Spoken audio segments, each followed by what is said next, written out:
दीदार घटा है ना भाई वो कुर्बान वञा तंहिं रस्ते तां जंहिं रस्ते तां कुर्बदार ईंदो वो हुते संभरियो हिते सुधियांदी वो कल शाम वीचारे कांगलड़े वो हुते संभरियो हिते सुधियांदी वो कल शाम वीचारे कांगलड़े वो हुतों उथी वरी हुते वेहे मूं समझो मुंहिंजो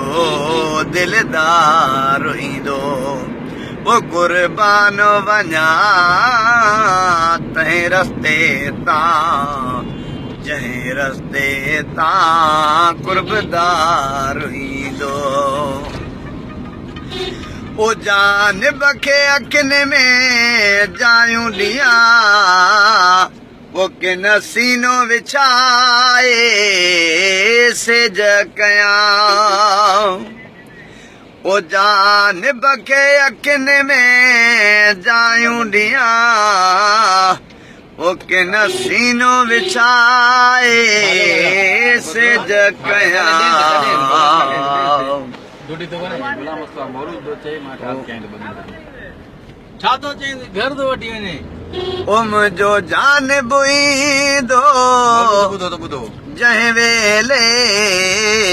तंहिं वेले तां मां घोरो वञा ओ अॼु कुर्ब कराइण घर वेठे मुंहिंजो सुहिणो ईंदो दीदार ईंदो वो कुर्बान वञा तंहिं रस्ते तां जंहिं रस्ते तां कुर्बदार ईंदो वो जानिब खे अखियुनि में जायूं ॾियां वो किन सीनो विछाए सिज कयां ऐं जानिब खे अखियुनि में जायूं ॾियां वो किन सीनो विछाए सिज कयां वो हिन अङण ते जहिड़ी महल ईंदो मुंहिंजो सुहिणो लोहार सिंगार करे वो कुर्बान वञा तंहिं रस्ते तां जंहिं रस्ते तां कुर्बदार ईंदो ओ मूंखे माण्हू चवंदा